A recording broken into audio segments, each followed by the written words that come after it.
Are we ready for a talk about tattoos and the afterlife? Are we ready for the depth and the meaning that can go with some tattoos? We've got a beautiful young man, Mark Nara. I hope I'm saying that surname right. Mark has got 16 years experience working with tattoos, and he's going to give us a talk around tattoos and the afterlife. Mark is a father of 3 children. Can we give a big round of applause for Mark Nara?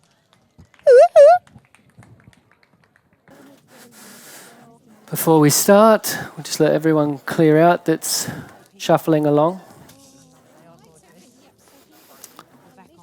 Oh, yeah. Need that. Nice one. Hey, Shane.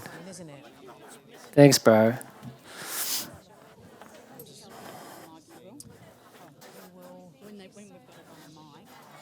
Oh, I feel nice that it cleared out a bit. I can see faces and actually tune in a bit.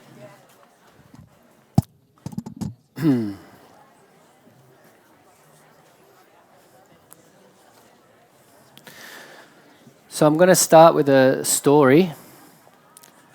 And there's going to be lots of stories and questions that I'm going to sort of pose to everyone. And I hope you're okay with me walking around. I'm a little bit nervous. Don't present as a profession or anything. I tattoo people, so. Nice.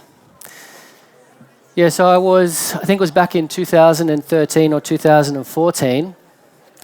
I was on a trip traveling through Central America, South America. And I flew into Medellin in Colombia, and I was picked up by a friend's auntie's partner.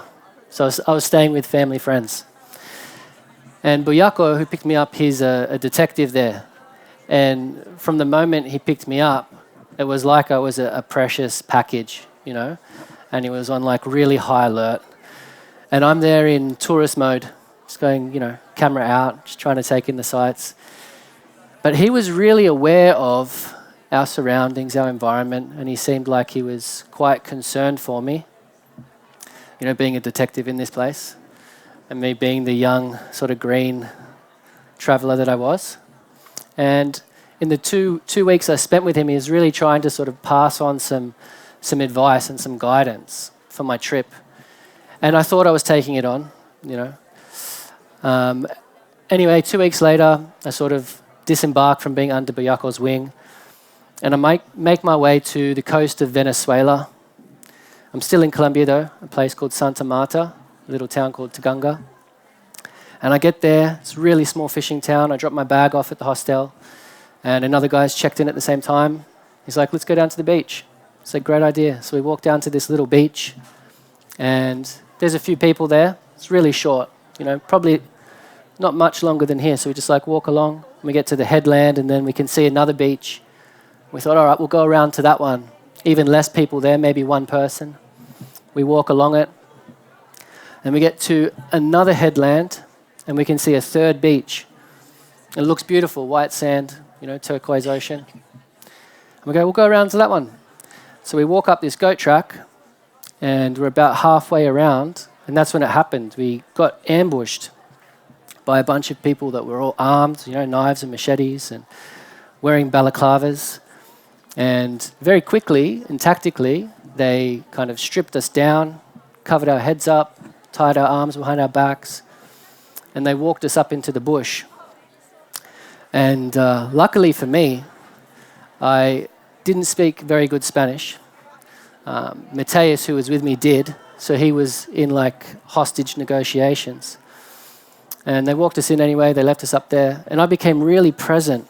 For whatever reason, I was reading that book, Eckhart Tolle's Power of Now, on the plane over. And again, I thought I was taking it in. But in that moment, I suppose someone skydiving or someone in an actual fight, it's you're really hyper aware. And so all I could see was a little bit out from under this thing over my head. I think it was my T-shirt. And I can even remember the details of these guys' fingernails, and some of the tattoos they had and stuff. So I just became really hyper aware, knowing that I just need to be present and see what what decision I might need to make. It was really interesting, that presence. Anyway, long story short, there was a moment when they left. I don't know what they had said to Matthias, but I was like, where'd they go? And he said, they told us to wait here, not to go anywhere or they'll kill us. And I was like, but where are they? And he's like, I don't know. And I was like, got him to take the thing off my head and they weren't there. So I was like, we're going, quickly got ourselves out and we ran back around the beaches to the hostel. And we get to the hostel and we explain what just happened. And the lady goes, oh, yeah, here's a map. And she gave us a map. And she drew a circle around the hostel, and put a little dot in the middle of the circle where the hostel was. And she goes, yeah, don't go outside this circle. And we were, there was one beach in that circle at that town. And we're like, would have been useful to have that map before we left, not saying that to her or blaming her, just like the thought. We were just on our way. We didn't ask for a map or anything. And so in that moment, especially on reflection, I've realized just how important it is to pay attention, to see what guidance is available to you on any journey that you're on, and that, maps are really useful. Maps are great, And mapping is a big part of what I do. I'm pressing these buttons. Mapping is a big part of what I do with anyone that I work with when I'm tattooing them. And so hopefully this talk is going to provide a little bit of a map for you around what your tattoo process might have to offer you as you sort of move forward through your life, through your journey, how you might be able to use it. And how it might act as a bridge to the afterlife. That's the main topic I want to explore.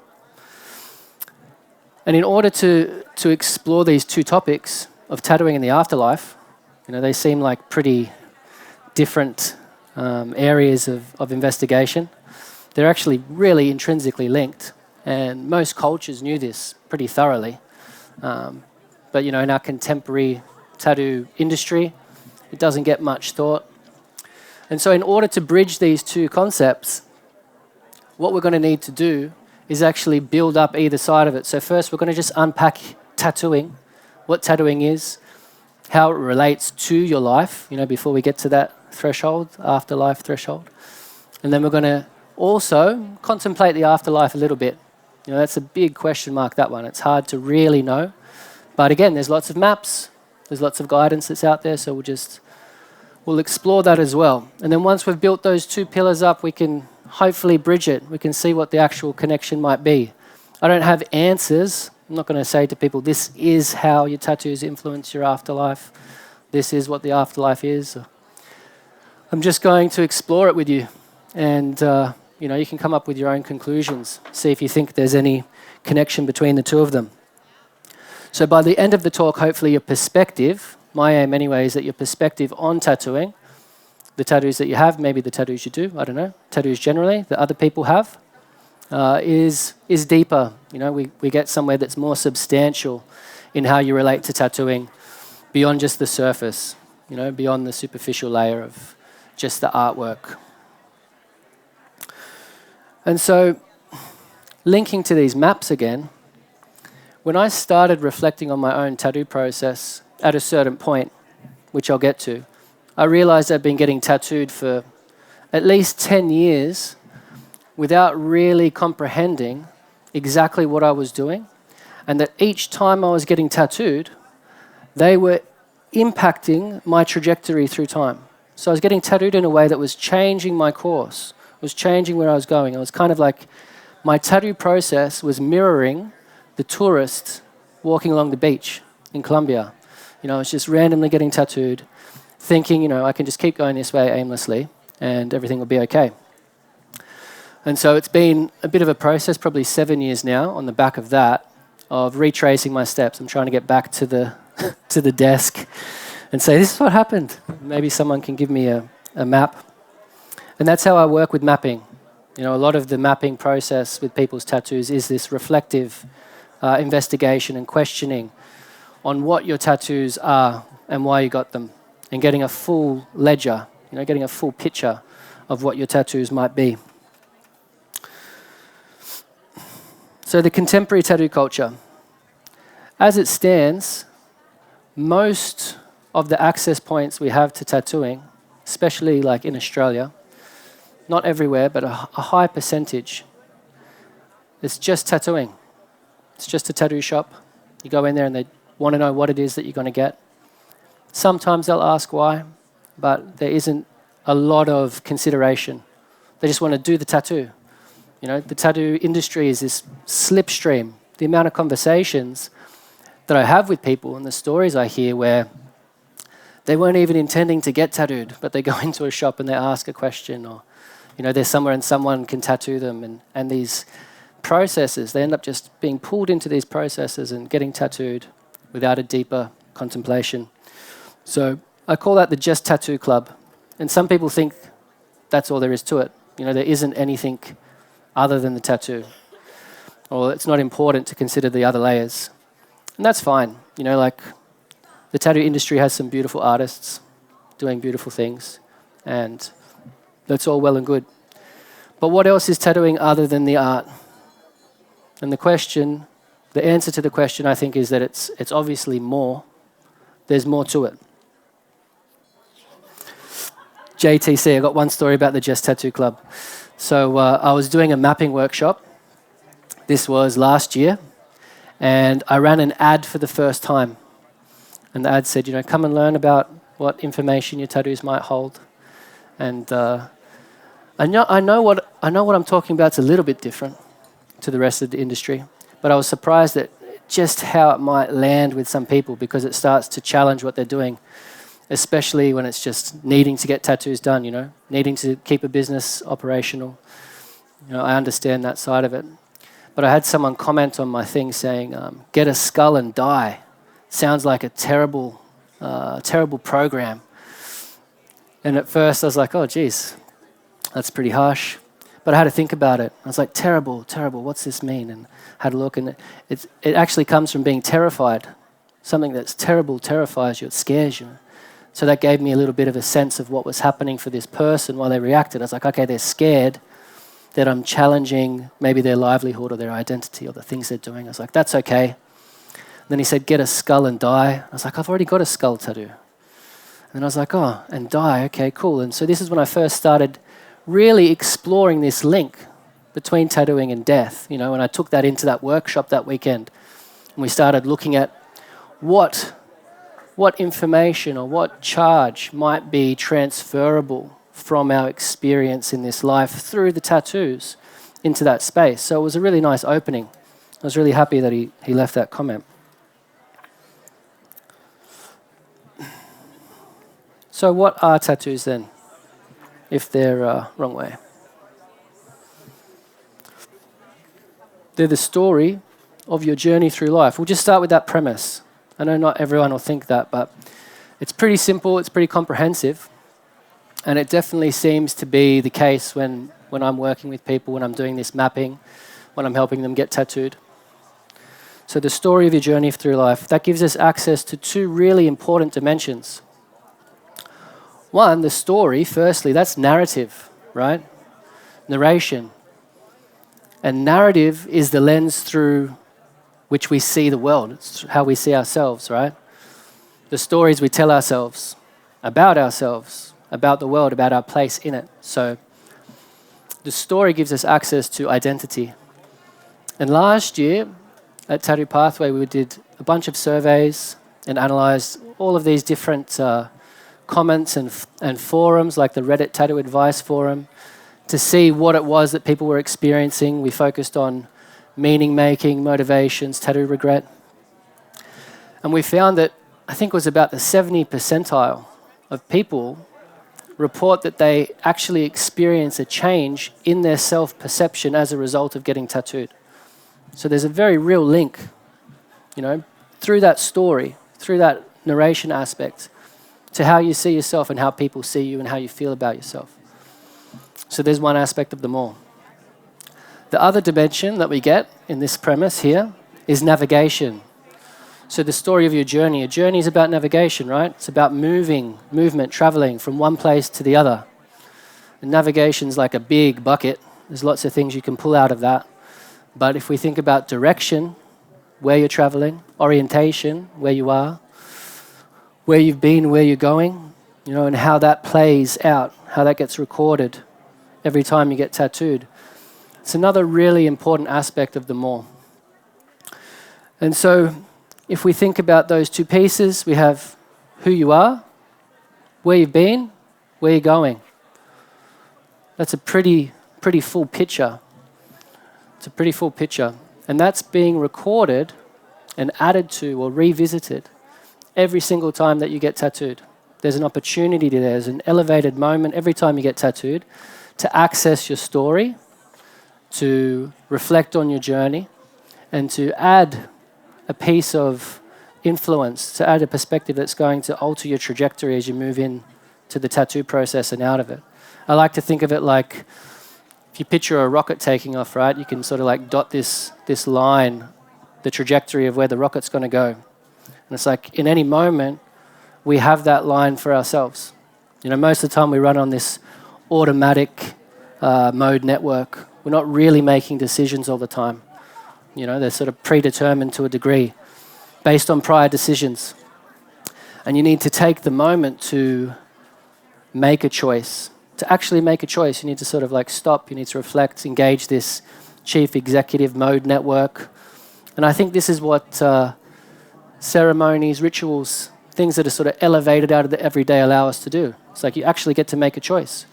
And so when you move into a tattoo process, and this is on lots of levels, the cognitive network's just one of them, that little dotted line will change when you get tattooed. And so you walk out of this process and you're changed, not just physically.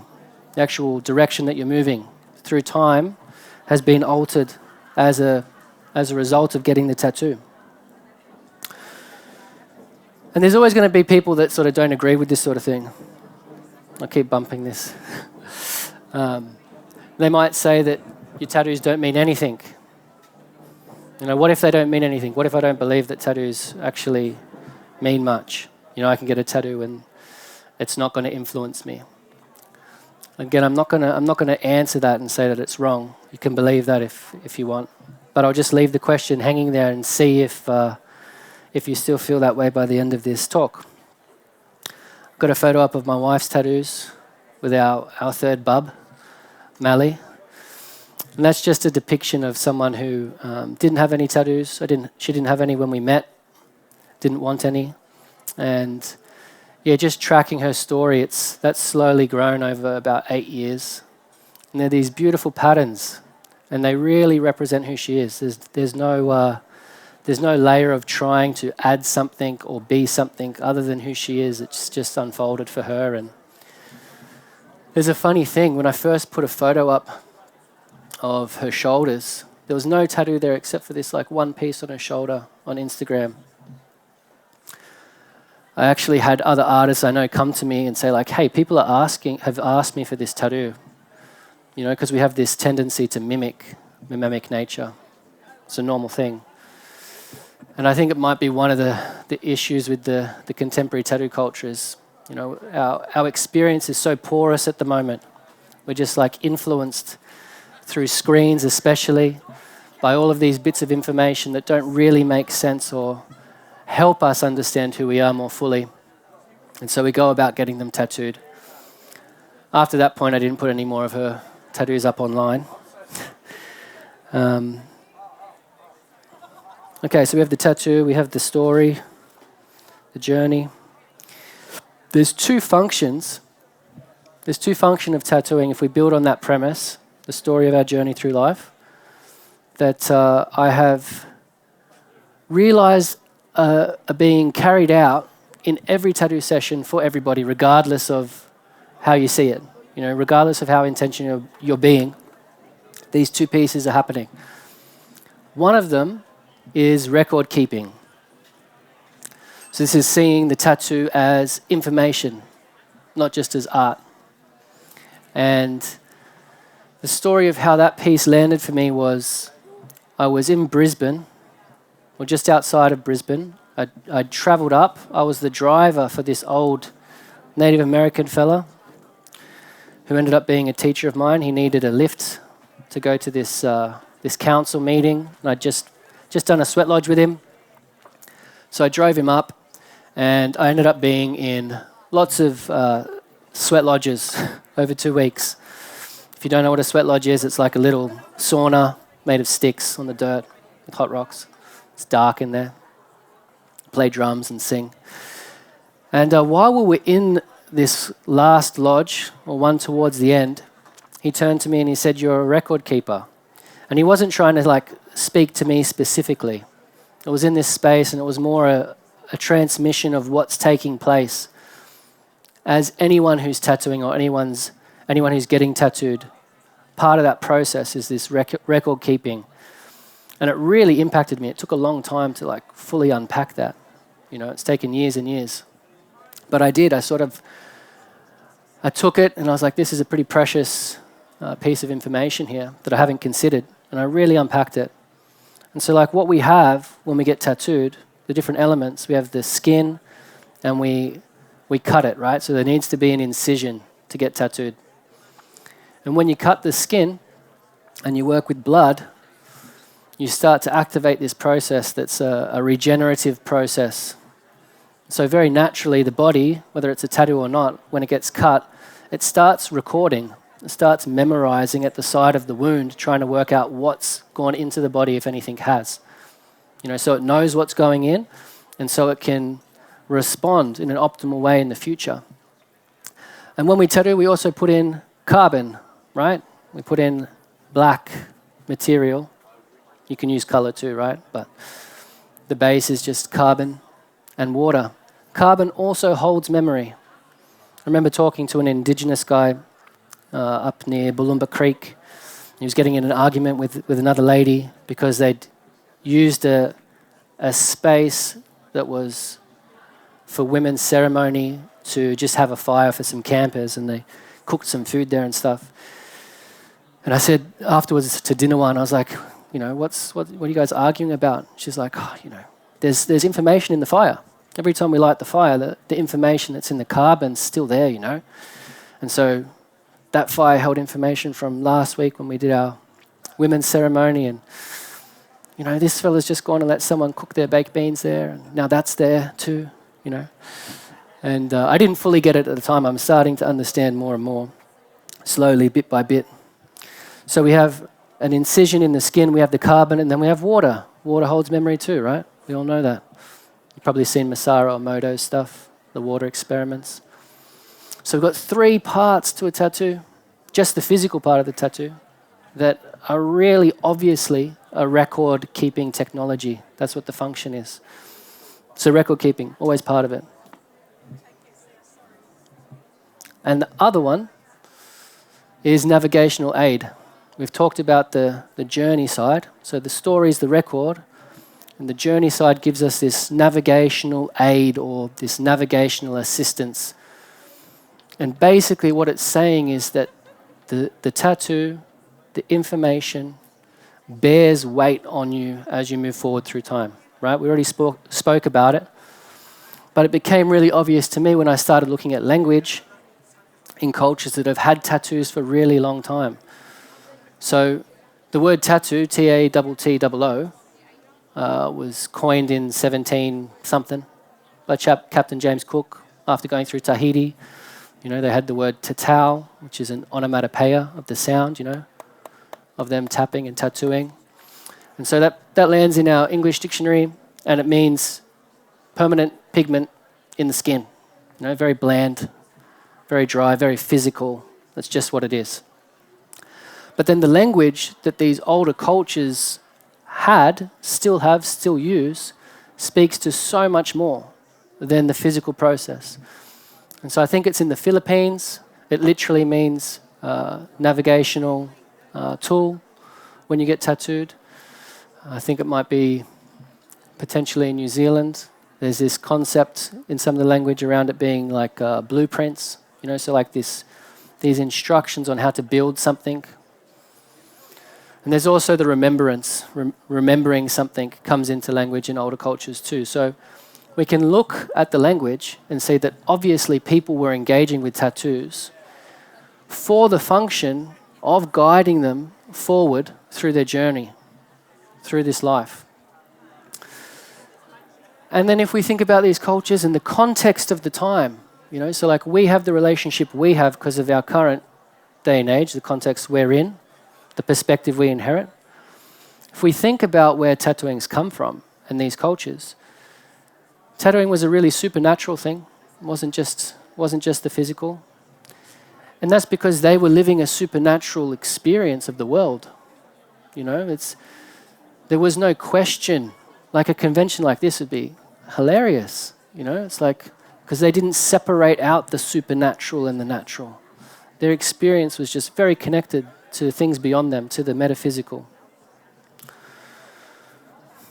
And so they obviously were thinking about their tattooing and the navigational aspect beyond the physical, into the subtle realms, into the metaphysical. How it relates to their ancestry, how it relates to their mythologies, to their different creation stories. And so we land in this place where we can look at tattooing and go, well, again, what's the more? If it's not just a tattoo, what's the more? The obvious one is that it's a process of transformation. It's a process of changing. Transformation's moving from one state into another state.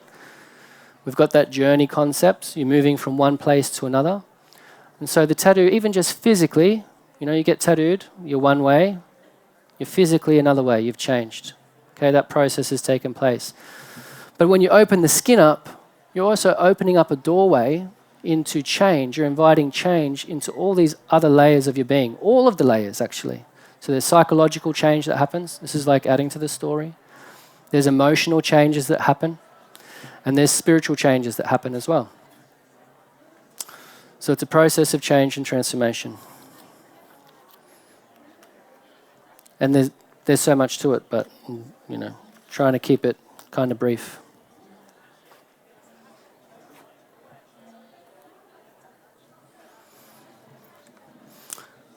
And so what your tattoos mean is really important.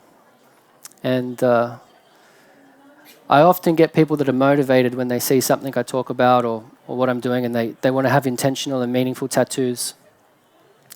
And I'm always pointing to the fact that if you want a meaningful tattoo, well, then you need to be living a meaningful life. We're trying to sort of remove the separation and the fracture of tattooing. Lots of other things too, but people seem to segment things. So if you want a meaningful tattoo, you need to be living a meaningful life. If you're living intentionally, taking intentional action all the time, if you're paying attention to what you're doing, to who you are, to your story, trying to work things out, trying to heal things, trying to work out what your place is, what the world is, then your tattoos very naturally are going to correlate to that process for you. They're going to represent things to you. They're going to introduce you to things that you don't know about yourself or about the world in a very real way. And I think that's probably how it's been used in the past. So meaningful life. Just to start to get away from the tattooing and start to move towards the life and afterlife concept. I don't know if anyone's heard of John Vervaeke before. Dr. John Vervaeke is in, I think, America or Canada. I took a course of his last year. He's a cognitive scientist, and his last book was Awakening to the Meaning Crisis. And so he talks about some similar things to what I'm touching on here, but from this cog science lens. And he's not very spiritual, but that's okay, because he has some really, really deep information on how we know things, back-end functioning. And his research revealed that ritual, so the course I did was the cognitive science of ritual. Ritual is a really valuable process for us to understand who we are and to understand the world. It's a great tool. It's a really effective tool. It's better than going to school, actually, if you just participate in well-formulated and proper fitting rituals. And so there's 4 requirements for meaning, for something to be meaningful, to have a meaningful life. One of them is coherence. So the thing you're doing has to make sense. It has to fit into a proper structure that you understand. And he uses video game analogies. So he goes, this is the rule of the video game. So the thing you're doing has to fit into those rules. And so when we think of the inherited perspective of tattooing, the contemporary tattoo culture, it's no wonder that people are ending up with all of these different tattoos that clash or don't make sense or don't feel right, because access to tattooing is very easy and there aren't many rules there at all, And there's a side of it that's great. We're sort of opening to tattooing in a way that has been a bit restricted for a couple of generations, but also there's just zero guidance there. It's one of the things we've realized through the surveys. People are lacking guidance, and I don't claim to have all the answers, but I'm definitely wanting to sort of help set up a little bit of a pathway. That's what we're calling this, the tattoo pathways, trying to give people a little bit of a guide rail, one that just might provide a little bit of direction, a little bit of safety. The second thing is purpose. So once it makes sense, the thing that you're doing also needs to contribute to an overarching plan or goal. It's the story of your life. It's a meaningful life. It's not just a moment. It's not just an experience. It's not just a spiritual retreat and then back into the everyday and that was isolated from it. Things all need to contribute to this overarching goal. And so in a video game, that would be the quest. You've got the rules of the quest, and then you've got the quest itself. This is the thing we're doing. And then each piece, in order for it to be meaningful, contributes to that overarching goal. The third part, significance. And that means that it actually has to matter. You actually have to want to play the game. You can't be like over the game and not want to be playing it. Rules and a quest there, but I don't really care. It's not significant to you. So for it to be meaningful, you also have to care. And the last piece of the 4, I think this is probably the most important. Let's see what you think. Is mattering. And when John Vervaeke said this, when he's like, mattering, it's like, what does that even mean? And it's about something actually contributing and being meaningful beyond yourself. So it moves from like this selfish pursuit, this intentional act that's for you, that just fills you with yourself and sort of breaks this thing down. It starts to speak to that paradox of like losing yourself to find yourself, And so for something to be meaningful, it needs to be seen beyond you as also being something that's purposeful and significant. So it's not just you running around telling your own spiritual story. It's something that's beyond that.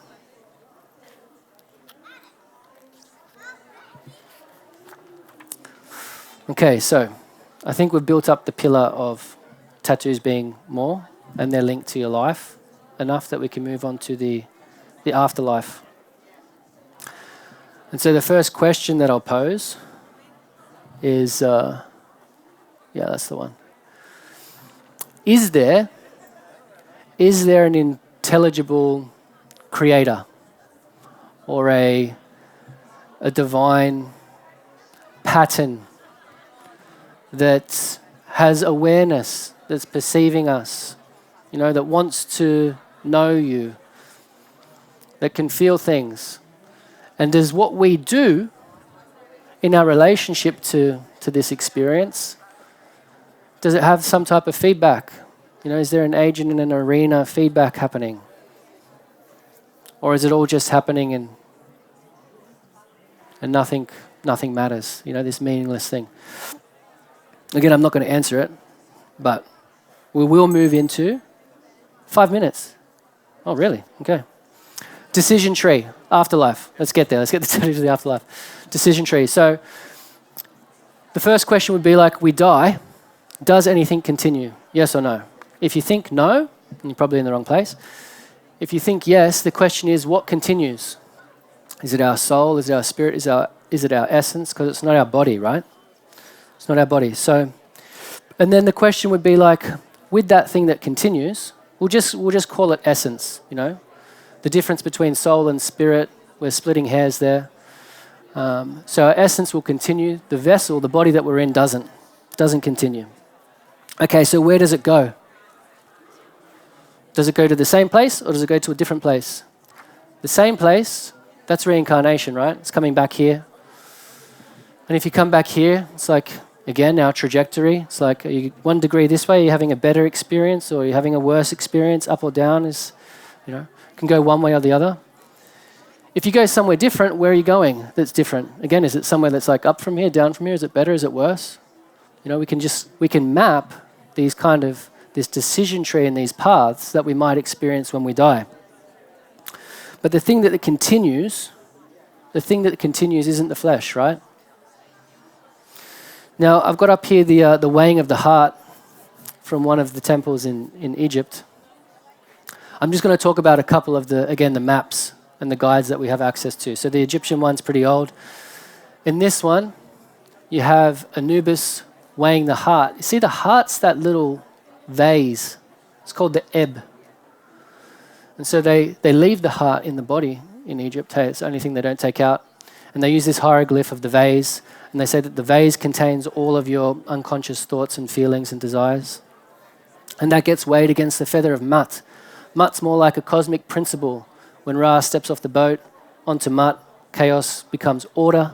And so it's that which is straight and truth. So your heart gets measured against the feather of Mut, to see if you're true. So now we've got the heart, and we can see these hieroglyphs on it, right? The heart becomes this symbol for the vessel we're talking about. So the body doesn't go on. The essence does, the thing that's within it. It's within the heart. The end of days through the Christian lens. If we go eschatological, there's the weighing of the heart, that's an Egyptian one. The Christian lens gives us this great white throne judgment. I think this one here, And when we look at these stories, they're both pointing to a similar thing. That this body doesn't continue, but the essence does.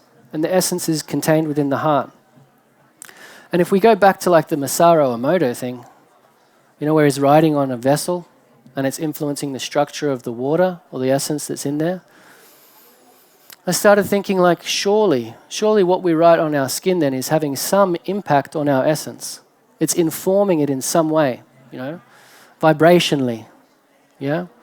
And so maybe what's in our heart, the shape of what's in our heart, we can see it on our skin. Maybe there's some type of a reflection there. Maybe if we look at the tattoos and we read the stories, of our journey through time, if we look at that, maybe there's a reflection of the shape of our essence, of the thing that might cross over that threshold when we finish. Potentially. Like I said, I'm not saying I know what's happening here. But that's my thought, that our life leaves a shape afterwards. Our essence takes on a particular form when we get to this point. And that shape and that form is the thing that's going to be carried across the threshold in whatever direction it ends up going, whatever way it carries us.